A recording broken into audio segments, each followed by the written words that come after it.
Hey everybody, it is March 27th, 2026. It's Joe from the Strange Voyage Files.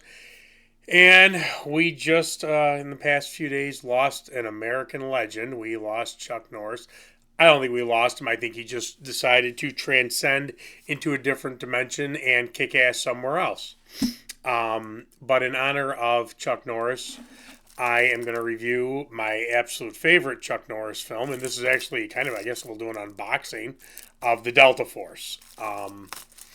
I absolutely love this movie. If you were a kid or a teenager or whatever it may be in the 80s, this was on cable, I think HBO, like non-stop. It was on all the time. I don't know how many times I saw this movie. This is.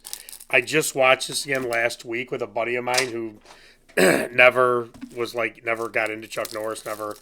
Um, and it's really good. This is, yes, the second half of this movie is really, or maybe like the last third of it is the blood and guts, the action of the 80s.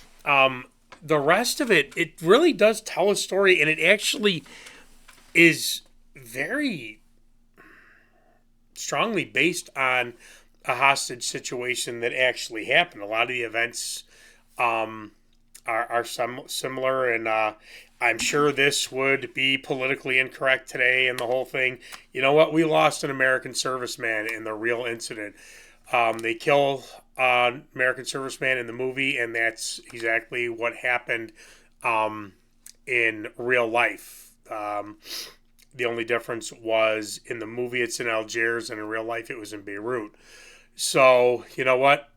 Keeping the memory of our servicemen alive and what sacrificed. So, politically incorrect, well, too bad. Great movie, though. It tells a great story. It really, really does hit home. Um, we got, just the 4K and the Blu-ray. Now, I have this on Blu-ray, and kind of made a rule for myself because things can get out of hand. That I wasn't gonna, if I have something on Blu-ray, I really gotta really love that movie to get it on 4K. And I was not going to do that with this one. Actually, the Blu-ray I have is it's Delta Force and then Mission Impossible, not Mission Impossible, Missing in Action 1 and 2. Missing in Action 2 is awesome. Um, but this is by far my favorite. And then I was like, in honor of Chuck, I gotta get this. But let's see, we got some bonus features on here.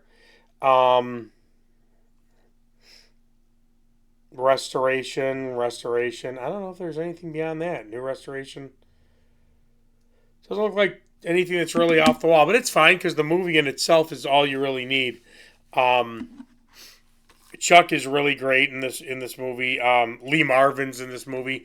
Um, you're gonna see some other familiar faces in this movie of people that have played other character actors and whatnot throughout movies in the 80s.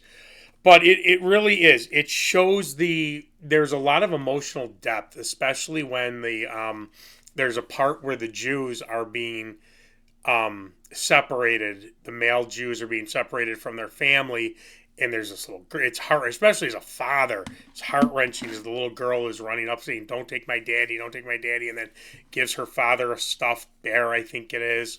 And then you want to talk about I'll be honest with you, I pretty much tear up, and you know the one where the flight attendant who's German and does not want to do this, and I guess that paralleled real life too.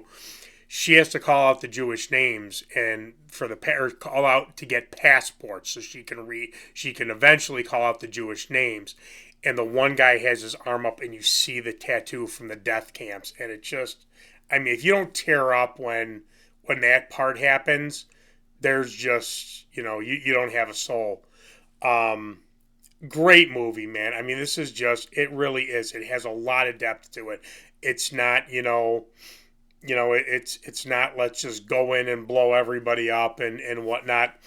Um, and it was, terrorism. If you grew up in the 80s, the second half of the 80s, man, terrorism, uh, planes being hijacked, it was way too often.